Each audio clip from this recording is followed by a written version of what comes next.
오늘은 말하고 결국 연결이 되는 것이죠. 이제 관계의 거룩함에 대해서 함께 말씀을 나누려고 하는 것입니다. 지난주에 말이 거룩하다고 하는 게 뭐냐? 더러운 말을 금하는 것이다. 욕설하고 남을 험담하고 이런 것들을 하지 말아야 된다는 거죠. 그 사실보다는 덕에다가 초점을 맞춰라. 이것이 말이 거룩하다고 하는 것이다. 그리고 적절한 상황에 따라서 적절한 말, 그래서 소금을 뿌리는 말을 해야 된다. 이런 말씀을 드렸어요. 그러니까 말을 잘 할 때에, 말이 거룩해질 때에 관계가 잘 세워지고 그 관계의 거룩함까지 만들어지는 것이다. 이렇게 말할 수 있어요. 그래서 말과 관계가 연결이 되는 것이죠. 그래서 결국 우리가 좋은 관계 속에서 살 때 우리 삶이 거룩해지고 그 거룩을 통해서 하나님의 은혜와 사랑을 흘려보낼 수 있는 영향력을 끼치는 삶을 살게 된다는 거죠. 영향력을 끼치는 것이 바로 거룩한 삶이다. 제가 처음에 말씀을 드렸어요.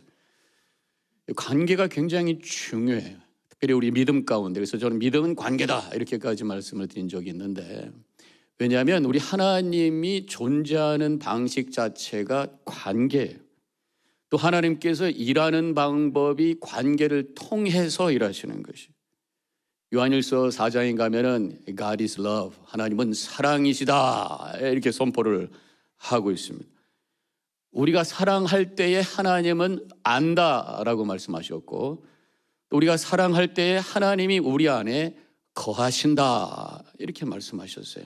하나님이 관계, 사랑의 관계로 존재하시고 사랑의 관계를 통해서 당신을 드러내시고 역사하시는 분이다. 관계가 중요하다라는 말씀을 성경에서 하고 계시는 것이에요. 자, 그러면 하나님께서 관계로 존재하신다. 하나님은 사랑이시다. 하나님은 관계로 존재하신다. 이게 무슨 말씀인가? 우리 하나님을 설명할 때 중요한 우리가 교리 중에 하나가 트리니티, 삼위일체라는 게 있어요. 성경에서는 하나님은 유일하신 한 분이십니다 라고 선포하면서 성부, 성자, 성령의 이름으로 세례를 주고, 성부, 성자, 성령의 이름으로 축도하고, 성부, 성자, 성령께서 구원의 역사를 입체적으로 이루신 것에 대해서 설명하고 있는 것이 성경에 있는 말씀이. 즉 하나님은 한 분이신데 세 인격을 가지신 분이다. 굉장히 신비로운 표현이에요. 그래서 영어로 three persons in one nature 이렇게 말씀하고 있는데, 하나이면서 셋이면서 하나, 다르지만 같은 분, 본질이 같은 분. 상당히 신비로운데 절대적인 온전한 관계 속에서 존재하시는 분이 하나님이시다라고 하는 것을 설명하는 것이 바로 삼위일체의 교리라고 하는 것이에요. 또 하나님께서 관계로 일하신다라고 하는 말씀은 무엇이냐? 하나님은 인간을 구원하시기 위해서 하신 일이 선택하시고 언약을 맺으셔서 일하셨다고 하는 것이에요. 바로 제일 먼저 선택하시고 언약을 맺으시고 구원을 위해서 일하신 그 일이 누구를 통해서 시작이 됐습니까? 아브라함. 그리고 아브라함의 후손이었던 이스라엘 민족들을 출애굽시켜서 시내산에서 만나시고 그들과 언약을 맺으셨어요. 그리고 그들을 통해서 이방의 빛이 되기를 원하셨던 거죠. 그런데 이스라엘 백성들이 하나님과의 관계를 깨뜨려 버려서 우상을 섬기고 자기들이 민족들만 구원받는다고 그러고 이방인들을 무시하고, 그래서 그들은 하나님과의 언약이 깨짐으로 말미암아 나라가 망해버리고 말았어요.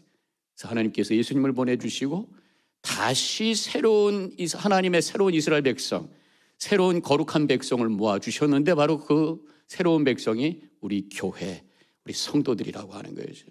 우리와 예수 그리스도의 보혈을 통해서 또 새로운 언약을 맺어주시고 우리를 통해서 이 세상에 하나님의 나라를 세우시고 복음을 증거하는 구원의 역사를 이루고 계시다라고 하는 것이 성경을 통해서 우리에게 말씀하고 있는 내용이라고 하는 것이에요.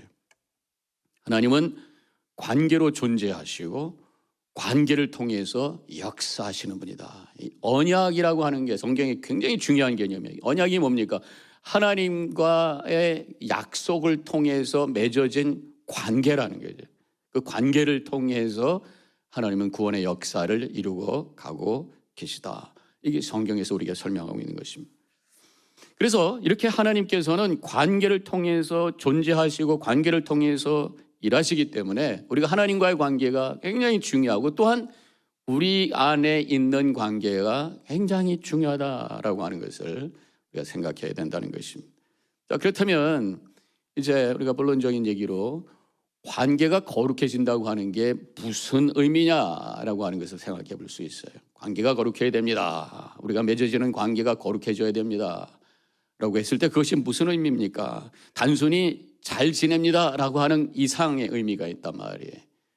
바로 지금 금방 제가 말씀드렸던 것처럼 하나님의 그 존재 형식, 하나님의 삼위일체적인 관계가 반영된 관계를 가지고 우리가 살아가야 돼. 그때 우리의 관계가 거룩해진다라고 하는 것입니다. 그게 무슨 말씀이에요? 삼위일체는 세 분이 구별이 되지만 그러나 본질적으로는 한 분이시다.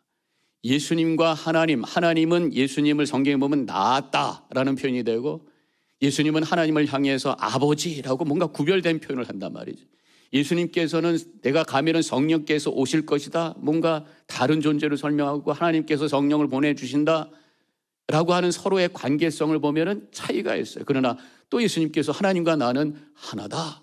성령을 그리스도의 영이라고도 부르고 성령을 하나님의 영이라고도 부르고 그래서 본질적으로 하나다라고 하는 것을 설명하고 있단 말이에요. 다르지만 하나다. 다양성과 통일성이 공존하는 관계, 이게 삼위일체적 관계가 반영된 관계다라고 말할 수 있어요. 좀 어려운 표현을 제가 했습니다만은 자, 그것을 지금 그렇다면 우리가 좀 구체적으로 이런 다양성과 통일성, 서로 다르지만 본질이 같고 목적이 같고 방향이 같고 이것이 삼위일체에서 드러나는 것이고 이것이 우리의 관계 속에서 드러날 때 그 관계가 거룩해지는 것이다 라고 하는 것이 특별히 이제 제일 먼저 우리가 기본적인 관계는 어디서 시작됩니다? 가정이죠. 가정에서도 제일 먼저 시작되는 관계가 뭐예요? 바로 남편과 아내. 최초의 관계가 아담과 하와잖아요. 인간관계에서는 물론 하나님과 우리의 관계가 먼저지만 이 부부관계 속에서 바로 이 삼위일체적 관계가 반영되어야 된다는 것이 서로의 그렇게 하기 위해서는 먼저 서로 다르다고 하는 것을 인정하는 것으로부터 시작이 된다. 남자 여자가 다르죠. 신체도 다르고 또 목소리도 다르고 또 감성도 다르고 여러 가지가 다 감정도 다르고 특별히 이 여성은 굉장히 감정적이 복잡하잖아요. 남자들은 좀 심플해요. 그래서 제가 언젠가도 한번 보여드렸던 것 같습니다만 남성의 감성과 여성의 감성을 표현하는 참 재미있는 그림이 하나 있는데 이 그림이 저 위에는 남자입니다. 스위치형이야. 온 오프만 하면 돼. 여자들은 복잡해요. 뭘 이거 돌려야 되고 저거 돌려야 되고 뭐 해야 되고. 그래서 서로 다른 거예요. 이게 다른 거예요. 남성과 여성의 차이. 그래서요, 어떤 문제가 생기면은 남성과 여성이 접근하는 방법이 달라요. 문제가 생기면은 남편들은 그 문제에 대해서 원인을 찾고 그 다음에 그 문제 해결책을 찾습니다. 왜 이런 문제가 생겼어? 다구칩니다. 그리고 그 문제에 대해서 이렇게 해야 됩니다. 얘기를 합니다. 근데 여성은 그게 아니에요. 문제가 생기면 그 문제에 대해서 내가 지금 어떻게 느끼고 있는지가 먼저 얘기가 돼야 된다. 그게 얘기를 안 되면 그 다음부터 진도가 안 나가는 거예요. 그래서 애들 문제가 생겼어요. 아내가 우리 애가 요새 참 문제가 있어. 참 우리가 힘들어. 그러면 남편은 애를 지금 어떻게 키운 거야? 그리고 앞으로 애를 이렇게 해야 돼. 막 그런 얘기를 하죠. 근데 지금 부인은 그게 아니라 내가 지금 힘들다는데 왜 딴소리해? 이러면서 서로 이제 악유가 시작이 돼요. 여성은 내가 힘든 얘기, 이 감정적인 걸 먼저 충분히 그래서 남자들은 얘기를 하면 간단하게 얘기하는데 여자분들은 굉장히 길게 얘기하는 그런 은사가 있는 거. 왜냐하면 감정적인 거 모든 것들을 다 풀어내야 되기 때문에 다른 거란 말이에요. 또 남성과 여성은 감각도 달라요. 남성들은 상당히 그 방향 감각이 더 발전이 돼 있어요. 근데 여성들은 공간 감각이 더 발전됐단 말이에요. 그래서 길을 얘기를 하면은 남자들은 뭐 알려줄 때 북쪽으로 1마일 가가지고 그 다음에 라이트 턴하면 거기 그랜드 에비뉴가 보이고 이렇게 방향으로 얘기하죠. 또 어떤 분은 또 군대 생활 오래 하신 분들은 뭐 12시 방향으로 가가지고 3시 방향으로 가면 뭐 이렇게 얘기하는 분도 있어요. 그래서 남자들은 지도 보는 걸 좋아해요. 저도 지도 보는 걸 굉장히 좋아합니다. 막 이게 방향이 있고 그래서 저희 집사람 같은 경우는 뭐 전혀 거기 관계가 없어요. 그래서 길을 얘기할 때 여성들은 이런 어떤 방향보다는 가다 보면은 거기 그 무슨 CVS 있지? 그럼 가다 보면 그 왼쪽에 빨간 집이 있을 거야. 이런 식으로 공간으로 얘기하고 남자들은 방향으로 얘기하나요? 달라요, 감각이. 이렇게 다름을 인정하는 것으로부터 관계가 만들어진다는 것이죠. 인정하기 위해서는 존중해야 돼. 존중이라는 단어를 제가 사전에 찾아보니까 존중은 상대방을 귀하게 여기며 예의를 갖추고 인정해 주는 자세. 예의를 갖추고 인정해 주는. 인정은 하는데 막 소리 지르면서 인정하는 게 아니라 예의를 갖추고 그렇지, 당신은 그렇게 생각할 수 있지. 이렇게 예의를 갖추고 존중해 주는, 인정해 주는 자세. 이게 바로 존중이라는 거예요. 여기부터 시작이 돼야 되고, 그 다음에 다르다고 하는 것에서 끝나는 것이 아니라 다르지만 거기서 같은 것을 찾아내서 그 같은 것을 향해서 함께 협력하는 관계, 이게 삼위일체적 관계가 반영된 관계라고 하는 거예요. 부부가 서로 달라요. 그렇지만 서로 행복한 가정을 이루려고 하는 목적은 똑같다고 하는 거죠. 그것을 위해서 열린 대화가 필요하다. 그 열린 대화가 있고 닫힌 대화가 있어요. 열린 대화라고 하는 것은 주고 받고 감정적인 것도 얘기하고 솔직하게 나의 생각도 얘기하고 이런 것들이 나눠질 수 있는 공간이 만들어지는 것이 열린 그런 대화, 열린 대화라고 할 수 있어요. 그냥 닫힌 대화라고 하는 거 뭐냐? 일방적인 거예요. 이렇게 해, 알았지? 오케이, 아니면 노. 두 가지만 대답하라. 이거는 닫힌 대화라는 거예요. 그 부부 사이에는 열린 대화, 주고받고 솔직하게 기대하는 것, 또 상대방이 기대하는 거, 내가 기대하는 거 얘기할 수 있고 상대방이 기대하는 것을 들어줄 수 있고 우리의 상황을 서로 얘기할 수 있고, 그렇게 하기 위해서 이 열린 대화가 되기 위해서는 솔직함과 경청이 있어야 된다. 나의 솔직한 생각을 얘기할 수 있어야 되고 또 상대방의 얘기를 잘 들을 수 있어야 되는 거예요. 그 과정을 통해서 남편과 아내의 역할이 서로 상황과 은사에 따라서 나누어지는 거예요. 그러면서 살면서 또 나이가 들어가면서 상황에 따라서 그 역할이 좀 변경되기도 하고, 왜냐하면 계속해서 열린 대화를 하기 때문에 가능한 거예요. 스테레오 타입을 가지고 하는 대화, 이건 굉장히 큰 문제가 생겨요. 스테레오 타입이 뭐예요? 남자는 이렇게 해야 되고 여자는 이렇게 해야 되는 어떤 그런 걸 가지고 막 어거지로 관계를 만들어 갈 때 문제가 생긴단 말이에요.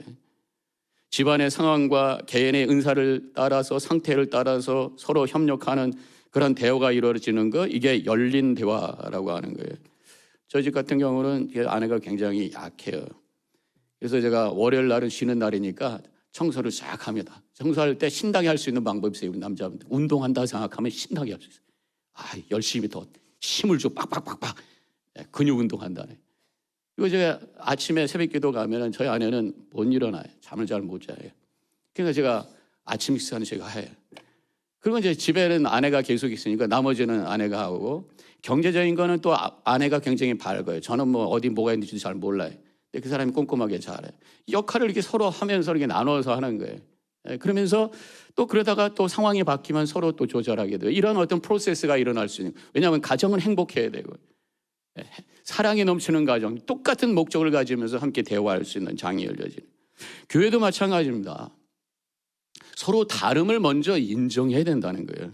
우리는 다른 사람들이 모였어요. 얼굴도 다르고 성도 다르고 나이도 다르고 교육 수준도 다르고 취미도 다르고 하는 일도 다르고 서로 평가하려고 하는 것이 아니라 존중해주고 용납하는 거예요. 이게 바로 삼위일체적 관계가 반영된 관계, 다름을 인정해주는 거예요. 그렇지만 우리가 여기에 모여있는 목적은 똑같아. 그 똑같은 거, 본질적인 거, 그 방향과 우리의 목적이 똑같다고 하는 것을 인정하는. 왜 우리가 이 자리에 모였습니까? 예수님 때문에 모인 줄로 믿습니다. 예수님 때문에 모였다고 하는 것을 우리가 잊어버리기 시작하면 그 다음에 또 문제가 생긴단 말이에요. 왜 우리가 여기에 모였나? 본질적인 방향과 목적, 이것을 우리가 함께 생각하면서 하나님의 구원의 은혜를 감사하며 예배하고 그리스도의 몸을 이루어서 그리스도께서 다시 오실 때까지 우리의 사명을 감당하는 것이 우리가 여기 모인 목적이다라고 하는 것을 늘 기억하면서 예배를 드리면서 주님께 초점을 맞출 때 우리가 거기서 하나 되는 통일성을 이룰 수 있는 그런 삶을 살게 되는 거죠. 그러면서 우리가 서로 그리스도의 몸된 공동체가 되는 거예요. 로마서 12장 4절부터 5절 이런 말씀이 나와요. 우리가 한 몸에 많은 지체를 가졌으나 모든 지체가 같은 기능을 가진 것이 아니니 이와 같이 우리 많은 사람이 그리스도 안에서 한 몸이 되어 서로 지체가 되었느니라. 우리가 지체라고 말씀하고 있어요. 다양해요. 손 다르고 발 다르고 손이 두 개 있지만 서로 달라요. 똑같은 게 하나도 없어요. 대칭이 되고 있지만 100% 대칭이 아닙니다. 우리 몸은 다 달라요. 모양도 다르고 기능도 다르고 그렇지만 연결되어서 예수님께 연결되어서 그리스도의 몸을 이루는 것이 우리가 해야 될 일이라고 하는 거예요. 서로 다르다고 하는 것을 인정해 주고 그러나 그리스도를 중심으로 쫙 붙어 있는 거예요. 몸이 붙어 있을 때 꼭 두 가지 필요한 게 있죠. 제가 새벽기도 때 한번 나눴던 말씀입니다는 핏줄로 연결되어 있어요. 그다음에 신경으로 연결되어 있어요. 그러니까 우리가 서로 연결할 때 교회가 그리스도의 몸이 되기 위해서는 핏줄이 연결돼요. 바로 예수 그리스도의 보혈을 고백하는 복음적 믿음을 가져야 될 줄로 믿습니다. 그다음에 신경으로 연결되어 있어요. 우리 몸이. 신경이라는 게 뭐예요? 저 발끝이 아프면 머리가 다 알고 있어요. 온몸이 아픈 거예요. 우리 성도들이 다 각각으로 되어 있지만 신경, 거룩한 영적인 신경, 전 그것이 사랑이라고 믿습니다. 사랑으로. 그래서 한 성도가 아프면은 같이 중보기도하며 눈물을 흘릴 수 있고 한 성도가 좋은 일이 생기면 함께 기뻐하면서 축하할 수 있는 서로 연결되어 있는 사랑으로 연결되어 있는 거룩한 영적인 신경줄이 연결되어 있는 이게 바로 그리스도의 몸이라고 하는 거예요. 우리 더반 교회가 그리스도의 보혈을 고백하는 복음적 믿음, 서로를 마음의 문을 열고 다가가며 사랑으로 연결되어 있는 그리스도의 몸을 세워서 하나님께 영광 돌리는 귀한 제단이 되시기를 주님의 이름으로 간절히 축원합니다. 바로 이렇게 다양성과 통일성이 함께 어우러져 있는 그 모습이 바로 삼일체적 관계가 반영된 관계, 거룩한 관계라는 거예요. 또 한 가지는 우리가 거룩한 관계가 무엇이냐? 바로 하나님의 사랑이 흘러가는 관계가 되는 것이다. 하나님의 사랑을 여러 가지로 표현할 수 있습니다만은 희생적 사랑이 사실은 가장 중요한 하나님의 사랑의 내용이잖아요. 로마서 5장 8절에서 그러나 우리가 아직 죄인 되었을 때에 그리스도께서 우리를 위하여 죽으심으로 하나님께서 우리에 대한 자기 사랑을 확증하셨느니라. 하나님의 사랑은 어떻게 해서? 바로 예수님께서 십자가에서 우리를 위해서 죽으심으로 말미암아 당신의 삶을 다 내려놓으심으로 말미암아 우리를 위해서 당신의 보혈을 다 흘려주심으로 말미암아 우리를 구원하신 것이 하나님의 사랑이다 라고 말씀하는 것이 바로 이 구절인 것이. 그래서 우리가 하나님의 사랑을 말로만 고백하는 것에서 느껴야 돼요. 그래야지 그 사랑이 흘러가면서 우리의 관계가 거룩해지는데 하나님의 사랑을 느끼는 방법이 뭡니까? 바로 십자가를 깊이 묵상하는 거예요.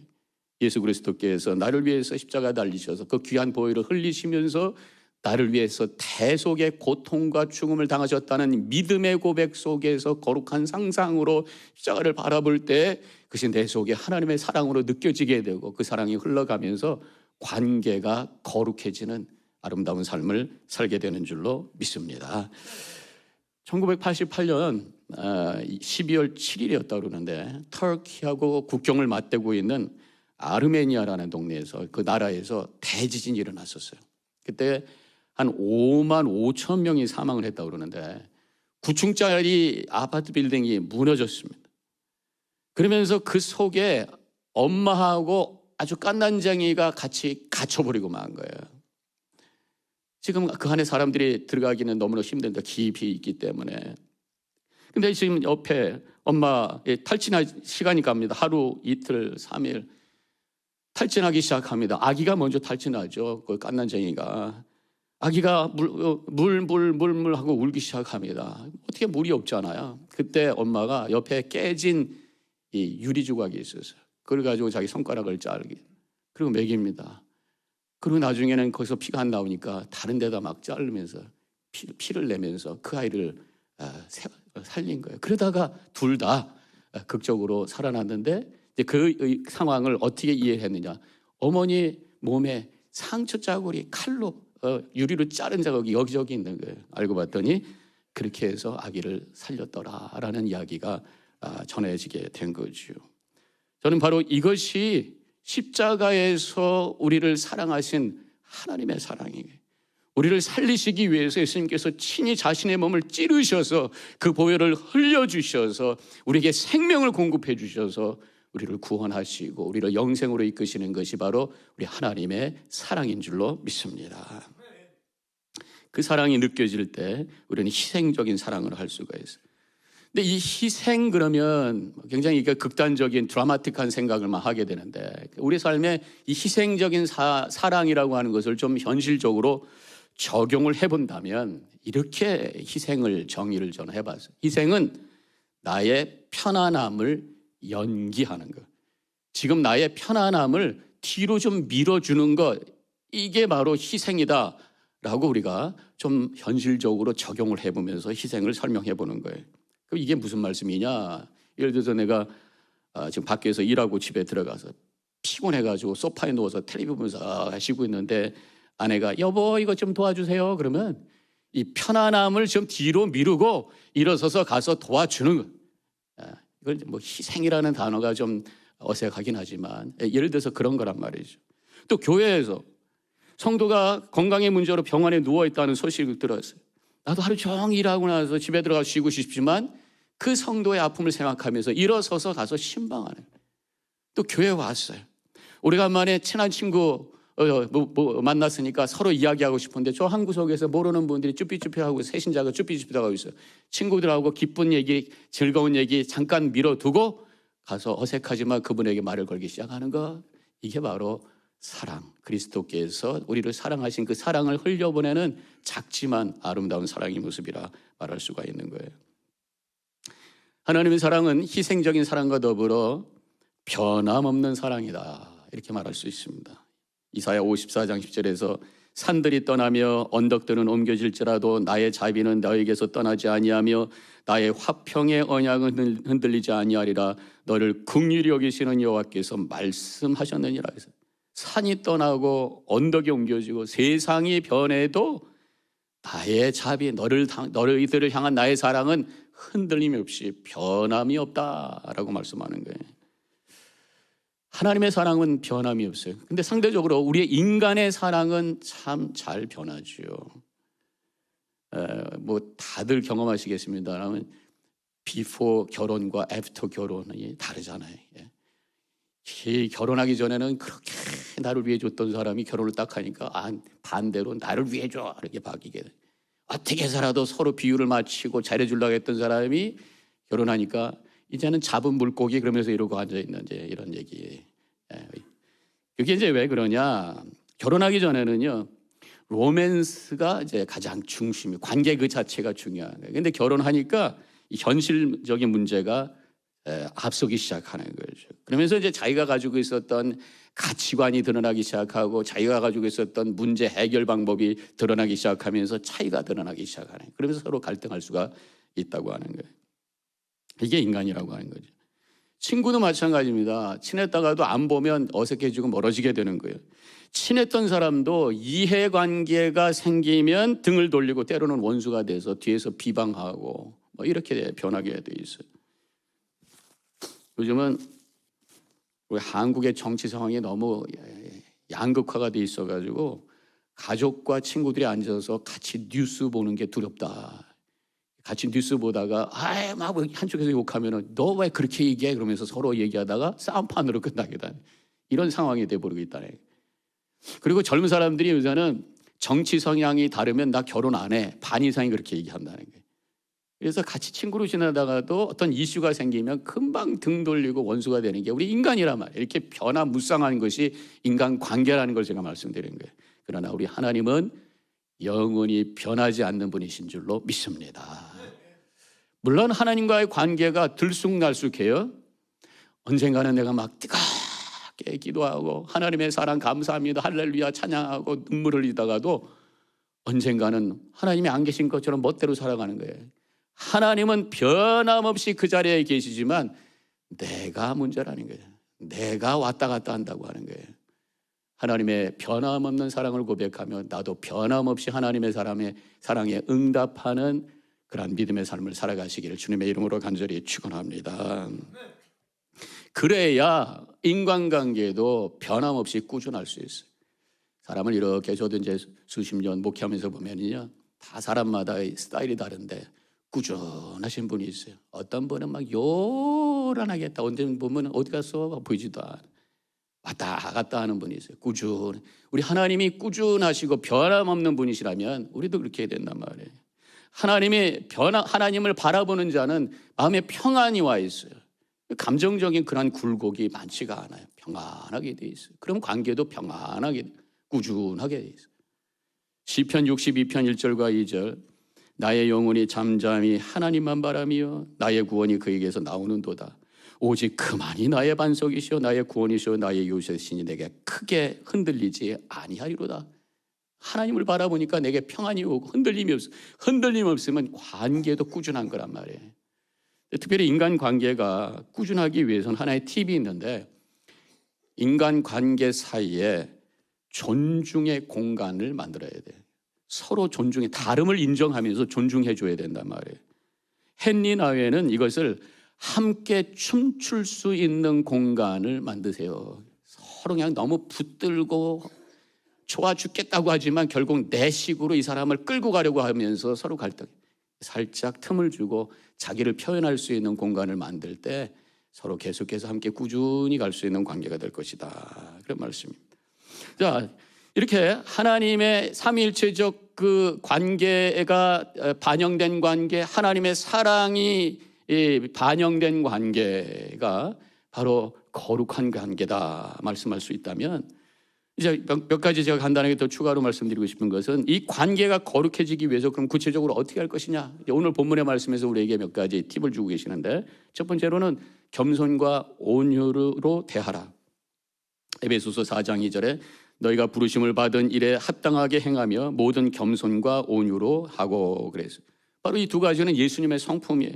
예수님을 믿고 따라가는 사람이 관계의 거룩함을 이룰 수 있다고 하는 것입니다.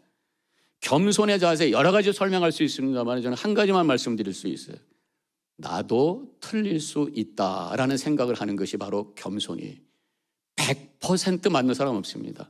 100% 틀린 사람도 없어요. 100% 맞는 분은 하나님 한 분뿐인 줄로 믿습니다. 나는 항상 틀릴 수 있는 사람이에요. 그러면서 대화를 하면 대화가 열린 마음으로 열린 대화가 될 수 있어요. 그런데 나는 하나도 틀리지 않았어. 저 사람이 다 틀렸어요. 그러니까 서로 그냥 핏대를 흘리면서 서로 대화하면서 싸우게 된단 말이에요. 나도 틀릴 수 있다. 온유한 자세를 갖기 위해서는요, 이 격한 감정을 표현하지 말아야 돼. 어제 지난주에 말씀하고 좀 연결이 되지만, 화를 분출하지 말고 조절해야 된다. 이 조절하는 것은 바로 이 내 감정을 표현하되 문제 해결을 나중으로 변하는 것이다, 미루는 것이다, 이런 말씀을 드렸어요. 온유한 것, 격한 감정을 잘 조절할 수 있어야 된다. 그 다음에 두 번째로 인내와 용납으로 다가가라.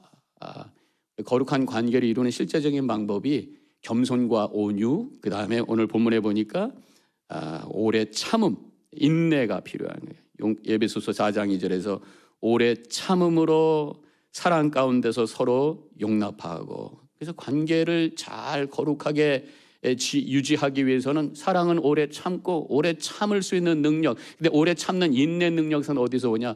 바로 믿음에서 온다고 하는 것이에요. 우리가 이 감정을 잘 다스려야 되는데, 감정을 다스리기 위해서는 이런 표현이 있어요. 그냥 꾹꾹 눌러가지고 되는 게 아니에요. 꾹꾹 누르면 나중에 빵 하고 터지게 된단 말이죠. 그래서 잘 다스리기 위해서는 감정이라는 것을 좀 떼서 밖에서 볼 수 있어야 돼요. 이걸 좀 이렇게 표현해 봅니다. 감정을 객관화하라. 감정 속에 내가 빠져 있는 것이 아니라 감정 바깥으로 좀 한 것 좀 튀어 나와서 나를 보자, 그런 말씀이에요. 예를 들어서 내가 지금 막 화가 날 때에 화나고 있는 나의 모습을 밖에서 한번 보자 말이죠. 울그락불그락 하는 얼굴 모습. 사람들 막 싸우고 했을 때 그 울그락불그락 하는 얼굴이 얼마나 숭합니까? 웃는 얼굴이 얼마나 아름답고요. 근데 내 얼굴이 그렇게 울그락불그락 할 수 있다고 하는 것을 밖에서 한번 쳐다보는 거예요. 감정의 어떤 객관화의 모습이라고 할 수 있어요.